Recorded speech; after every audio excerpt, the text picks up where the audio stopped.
सुरों की दुनिया का वो साज बन गया। एक दिन ठुकराया गया, आज अंदाज बन गया। रिजेक्शन की आंधी से जो संभल गया, देखो आज हर दिल की आवाज बन गया। एक ऐसा लड़का जिसे बचपन से ही म्यूजिक का शौक था, उसे घर से ही म्यूजिक की प्रेरणा मिली। जब वो स्कूल गया तो वहाँ भी उसे वही सपोर्ट मिला, जिसके चलते उसके हौसले और बुलंद होते गए। 2006 में पहली बार देहरादून से मुंबई आया। 5 साल स्ट्रगल करने के बाद उसने एक रियलिटी शो का ऑडिशन दिया और सिलेक्ट भी हो गया।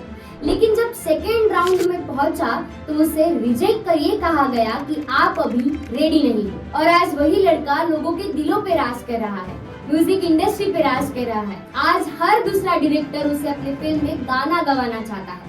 जी हाँ, मैं बात कर रही हूँ हमारे और आपके प्यारे जुबेन नौटियाल, वो सिंगर जिसकी आवाज सुनकर दिलों का इंटरनेट कनेक्शन ऑन हो जाता है। और आज हम बात करेंगे जुबेन की रिजेक्शन से सुपरस्टार बनने की कहानी तक। 14 जून 1989 को उत्तराखंड के देहरादून में एक लड़की का जन्म हुआ, जिसे आज पूरी दुनिया जुबेन नौटियाल के नाम से जानती है। जुबेन एक अपर मिडिल क्लास फैमिली से बिलोंग करते हैं। जुबेन को बचपन से ही म्यूजिक का शौक था।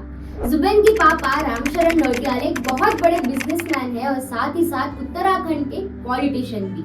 उन्होंने बताया कि जुबेन को बचपन से ही म्यूजिक की दुनिया का शौक था, क्योंकि उनके पापा भी सिंगिंग का शौक रखते थे। जुबेन की 8वीं तक की पढ़ाई देहरादून के सेंट जोसेफ स्कूल से हुई और आगे की पढ़ाई उन्होंने बेलहेम बॉयज स्कूल से की, जहां उन्होंने म्यूजिक को अपना सब्जेक्ट चुना और क्लासिकल म्यूजिक में अपना बेस तैयार किया। लोग इनके सिर्फ म्यूजिक के ही नहीं बल्कि स्माइल और हेयर स्टाइल के भी दीवाने हैं। जब लोग इनकी आवाज सुनते हैं तो अरिजीत सिंह और आतिफ असलम के साथ इनका कंपैरिजन भी करते हैं। वो एक फेमस इंडियन प्लेबैक सिंगर और लाइव परफॉर्मर है। अब देखो, हर सक्सेस स्टोरी के पीछे एक स्ट्रगल स्टोरी तो होती ही है। जुबेन ने 2011 में एक्स फैक्टर इंडिया के लिए ऑडिशन दिया और जब सेकेंड राउंड में पहुंचे तो सोनू निगम ने उनसे कहा कि अभी आपकी आवाज रेडी नहीं है, अभी आपको उस पर और काम करना जरूरी है। तो इस पर जुबेन का ये जवाब था कि मैं इस पर और ज्यादा मेहनत करूंगा। वो अपने होम टाउन देहरादून वापस चले गए और अगले 4 साल तक उन्होंने अपने सिंगिंग स्किल्स पर बहुत काम किया। Indian classical, western, guitar, piano सब कुछ सीखा।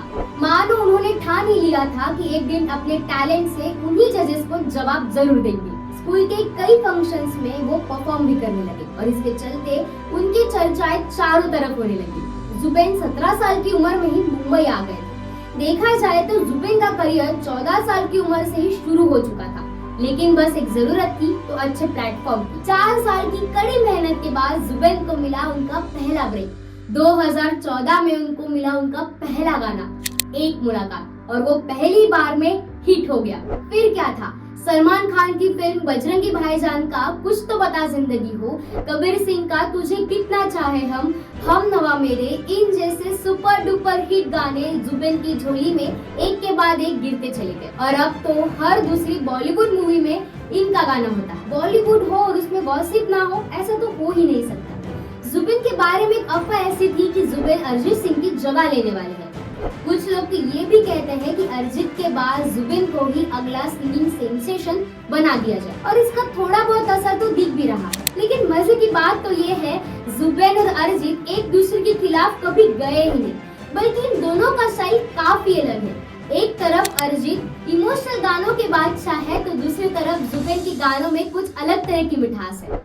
2021 में जुबेन का एक वीडियो काफी वायरल हुआ था, जिसमें जुबेन ने मौनी रॉय को किस करने से साफ इनकार कर दिया था। हालांकि उनकी टीम ने बाद में ये बताया कि ये उन पर एक प्रैंक किया था, लेकिन असल बात तो ये है कि जुबेन ने मौनी रॉय को किस करने से साफ इनकार कर दिया था।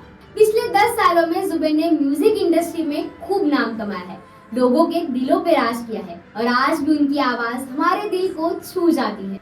कैसी लगी आपको जुबेन की अनोखी कहानी? क्या आपको भी यही लगता है अरिजीत सिंह की जगह जुबेन ले सकते हैं या फिर उन्होंने अपनी एक अलग ही पहचान बना ली है? हमें कमेंट में जरूर बताएं और सब्सक्राइब करना ना भूलें।